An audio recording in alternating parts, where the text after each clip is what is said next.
आज के जो प्रेस कॉन्फ्रेंस बुलाई गई है समाजवादी पार्टी ने, ये 8 मार्च को गेस्ट हाउस के अंदर दोपहर 2 बजे एक प्रेस कॉन्फ्रेंस लेना है, जिसमें उर्दू मराठी मीडिया के सारे पत्रकार को हम बुलाने वाले हैं।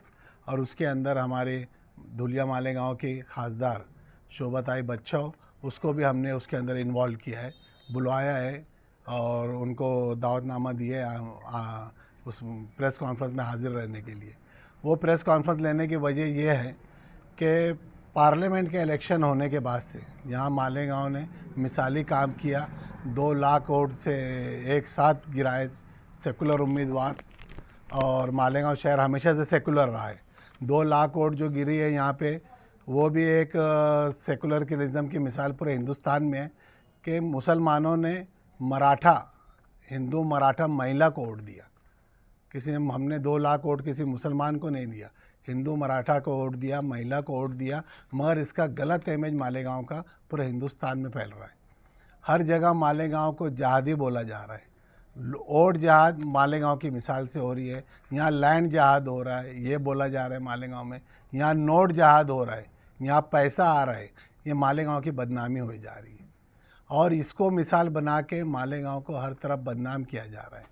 आज मालेगांव के अंदर चलते फिरते मालेगांव के लोगों को जहाँ दिखे तो उनको जहादी बोला जा रहा है, मगर कोई आवाज़ इसके बारे में उठा नहीं रहा है, कोई इसके बारे में बोलने तैयार नहीं। आज बीजेपी का बड़ा लीडर जिसको Z+ सिक्योरिटी है, किरीट सोमैया, वो आए दिन मालेगांव के अंदर आ रहा है। आज कभी जन्म दाखिले के ऊपर ऑब्जेक्शन ले रहा है कि यहाँ पे रोहिंग्या मुसलमान है, यहाँ बांग्लादेशी है। आज वो तहसील ऑफिस में बैठ के, कॉरपोरेशन में बैठ के जन्म दाखिले की जांच किया, उसके अंदर उसको क्या मिला क्या नहीं मिला वो बात 2 नंबर की। मगर आज जन्म दाखिला मिलना बंद हो गया। आज जन्म दाखिला मिलना बंद हो गया। लैंड जहाज के नाम पे मालेगांव को बदनाम कर रहे, खरीदी बंद हो गई छोटे प्लाटों की।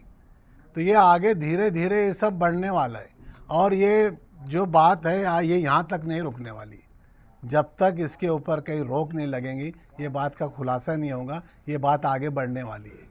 ये आज ज़मीन तक आ रही है, जन्म दाखिले तक आ रही है, बैंक तक बात आ रही है, बैंक की इंक्वायरियाँ हो रही है। कल ये बात हमारी इबादत गांव तक भी आ सकती कि मस्जिद कितनी बनी है और कौन सी लीगल है और कौन सी इलीगल है और मदरसा की फंडिंग कहाँ से आती है। तो ये हाथ पे हाथ रख के बैठने का काम नहीं है।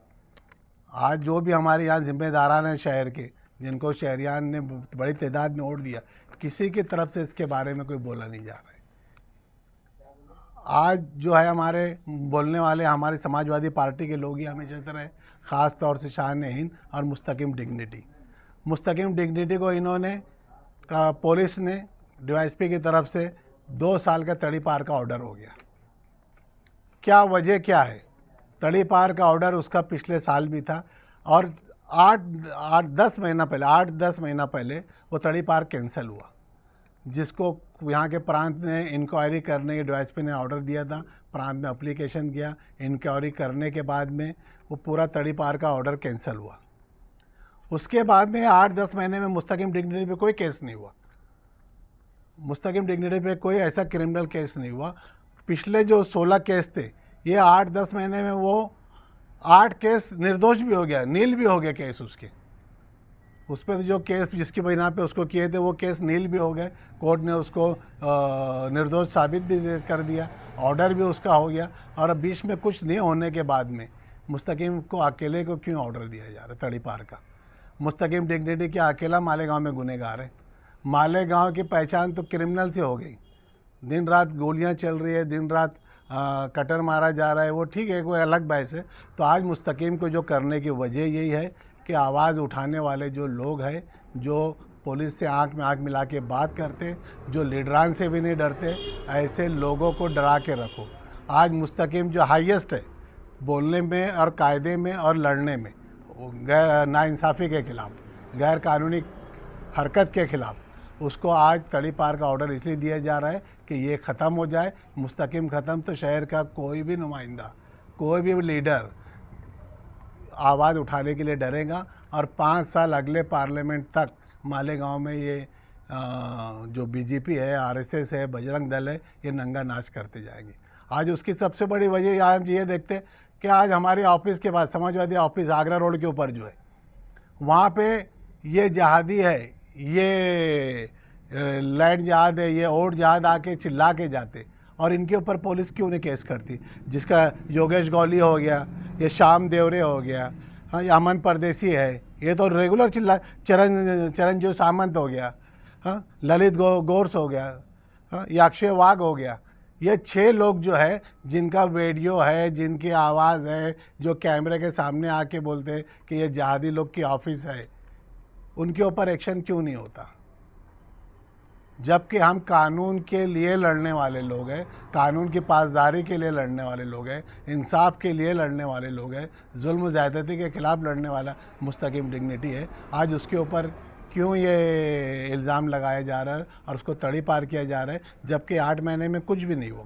और आगे ये तड़ी पार की वजह ये रहती है कि आगे कभी कोई बड़ा इलेक्शन रहे या कोई बड़ा त्यौहार रहे। अभी यहाँ से कोई ना इलेक्शन है, ना कोई त्यौहार है, और ना कोई ऐसी कोई माहौल है। आए जाएंगे या मालेगांव में उनका निषेध किया जाएगा? तो प्लानिंग करेंगे अभी। देखिए, इस वक्त जो हालात हैं और अच्छाई और बुराई पर इलेक्शन हुआ है, और तेरा मेरा क्या रिश्ता, ला इलाहा इल्लल्लाह मुहम्मदुर रसूलुल्लाह, इस पर इलेक्शन हुआ है। हमारी कायद मोहतरमा शान हिंद साहिबा इलेक्शन के अय्याम में बार बार बोल रही थी ये कि इसका भुगतान मालेगांव को भुगतना होगा। आज ये भूल गए, जैसा कि सर ने अभी बताया है, कि हम लोगों ने 2 लाख वोट किसी मुसलमान नुमाइंदे को नहीं दिए। हमने एक मराठा हिंदू, कट्टरपंथी हिंदू शोभाताई बच्चाओं को हमने वोट दिए। तो क्या हम जिहादी हैं?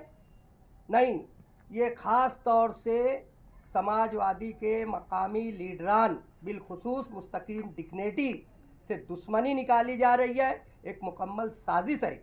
और हमने ये जो प्रोग्राम हम लोग लाए हैं कि हम शोभाताई बच्चाओं को बुलाएंगे, तो आवाम देखे ना, अच्छाई और बुराई को परखे आवाम, किसको किसकी हमदर्दी है। शहर से पूरे शहर को बोला जा रहा है कि ये जिहादियों का गांव है, सिर्फ मुस्तकीम डिग्निटी को नहीं बोला जा रहा है, पूरे शहर को बोला जा रहा है।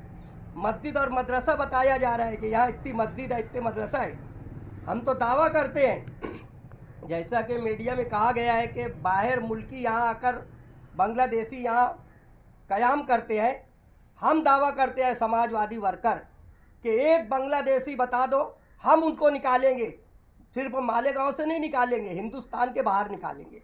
और शोभाताई की तो बहुत बड़ी जिम्मेदारी है, वो 50 बार मालेगांव आ रही है, लेकिन उनको इस बात पर ध्यान देना चाहिए कि उनकी वजह से मालेगांव बदनाम हो रहा है। शोभाताई बच्चाओं की वजह से हमारा मालेगांव बदनाम हो रहा है। और यहाँ तो ऐसी मिसाल है जाबिर भाई के शहर के जो ज़िम्मेदार शहरी है, जो पंचायती है, जो उलमा है, जो कायदीन है, जो हर किसी बुराई पर तड़प जाते हैं, तो उनको आगे आना चाहिए। जो अपने आप को गैर सियासी बोलते हैं, उनको आगे आना चाहिए। यहाँ तो ऐसी लीडरशिप हो रही है कि उसकी मिसाल ऐसी है कि अंधों की दुनिया में चश्मे का व्यापार हो रहा है। शोभाताई की वजह से पर एक कौम परस्त मुसलमानों की मुल्कगीर तंजीम है, मगर मालेगांव शहर में जो जमीयतुल उलमा है वो इस शहर की शहरी क़यादत की ग़ुलाम बन के काम कर रही है। अब यहाँ की जमीयत उलमा तो असम्बली इलेक्शन का जलसा भी ले लेती।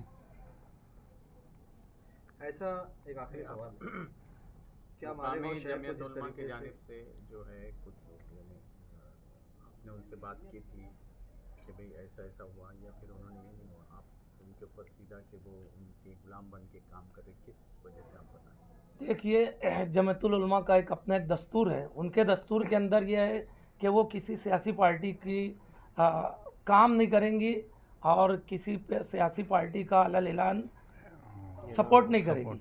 लेकिन मालेगांव शहर की जमीयतुल उलमा ने स्टेज से सपोर्ट भी की है और अखबारात में उसकी हिमायत का ऐलान भी किया है। तो इससे क्या समझा जाए?